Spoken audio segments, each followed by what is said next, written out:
Welcome back. It was announced today that telecoms giant Vodacom will buy a 35% stake in a Kenyan-based telecoms firm, Safaricom. It says it will make the purchase from its parent company, the UK-based Vodafone, for just under 35 billion rand. Vodacom is looking to extend its reach on the African continent. Kenya has been a key innovator, of course, in the ICT space with financial service provision like M-PESA, basically banking services on your phone, taking off in Kenya under Safaricom. Vodacom also released its results today. Group revenue rose by 1.5%. South African revenue increasing much more, just under 6%, and customers growing in this country for the financial year by 3 million. However, Vodacom's international operations revenue declined, and that you will hear shortly linked to the fortunes of our own rand. Earlier, I spoke to Vodacom CEO Shameel Joosub about the results. We're very pleased with the results. I think a exceptional performance in South Africa again, gaining 3 million customers, 5.6% service revenue growth, over 7% EBITDA growth, so really strong overall performance. I think the results was always going to be, the international results were always going to be a little bit affected by the customer registration. We deleted 4 million customers going into the year, so we knew it was going to be a tough year on that side. That sounds like you learned from MTN's woes. No, I think it was just more making sure that we comply in each of the countries, and I think what happened to MTN did put a lot of focus on it, both from a regulatory perspective in each of the countries, and also for us to ensure that we comply. And we've been rolling out. We've been making sure that we comply in every country. We've also had the issue of currency this year, which is played out in our numbers, specifically currency translation. The rand was weaker last year. The strengthening of the rand when it comes to internationals actually has a negative effect on us. We had obviously had the positive impact last year, so that played a role. And then really underlying weaker currencies in Mozambique and the DRC specifically. So will you just explain this for lay people? What's the impact of the cabinet reshuffle, downgrades, and the rand going down, but not as much as we expected it to go down? Well, I think the big thing for us is that every time the currency weakens, it adds pressure on us in a number of respects, because a number of costs are foreign based. So your equipment becomes more expensive. So if the currency drops by 25 or 30%, what it really means in real terms for us is we can buy 25 to 30% less. So that's obviously a big issue. I think, and the more the currency is under pressure, also our costs go up, because your licenses and all of these type of things are foreign based. That's your equipment licenses and so on. So that does increase your cost base. So stronger currency is always better for us as a company. In terms of the downgrade itself, I think it does affect your consumer spend and so on. And obviously, as a company, one is always worried about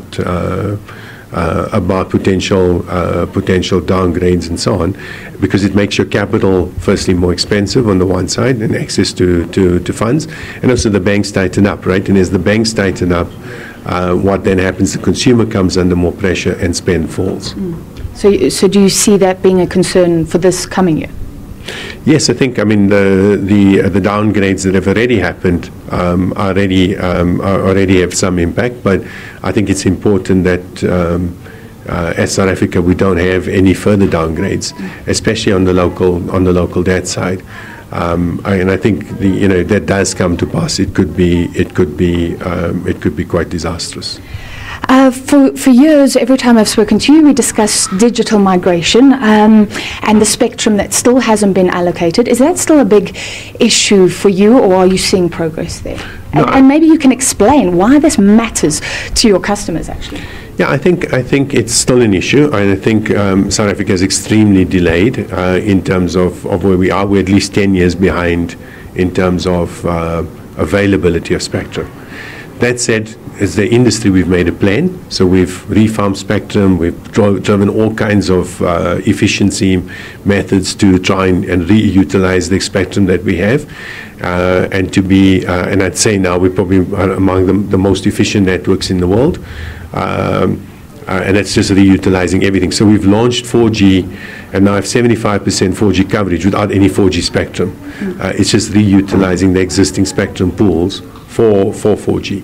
What that means, though, is that and because data traffic is growing so significantly, and you have a 45% increase still every year on data traffic, what that means is if you don't have access to more spectrum, it makes your costs more expensive, which then has the impact of you being not able to decrease prices as fast as you want to. So we're still doing it. I mean, data prices have come down 16% this year, and we're putting a big focus on dealing with out-of-bundle rates this year.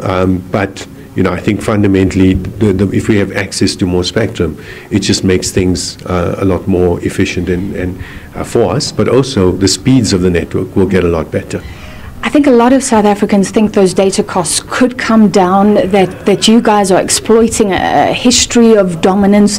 The fees must fall, the hashtag, and then we see these analogies coming out, and it looks like a lot of African countries are able to offer data at a lower cost.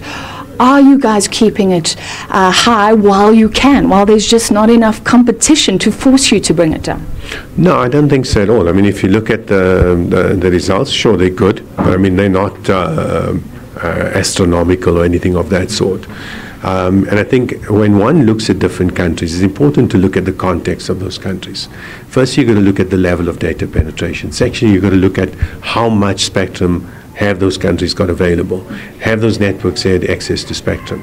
So there's a various different issues that one needs to consider when you're looking at data prices. You also got to take into account currency changes. You can't compare South Africa to Nigeria where the currency is decreased like 90-something%. So I think it's important that you're comparing apples with apples. When we look at our operations and we compare across Europe and across our own Vodafone entities and so on, the pricing compares favorably. That said, we are focused on bringing prices down. We are focused on bringing out-of-bundle rates down. And that's why, data prices have fallen 44% over the last 3 years. Still with company news.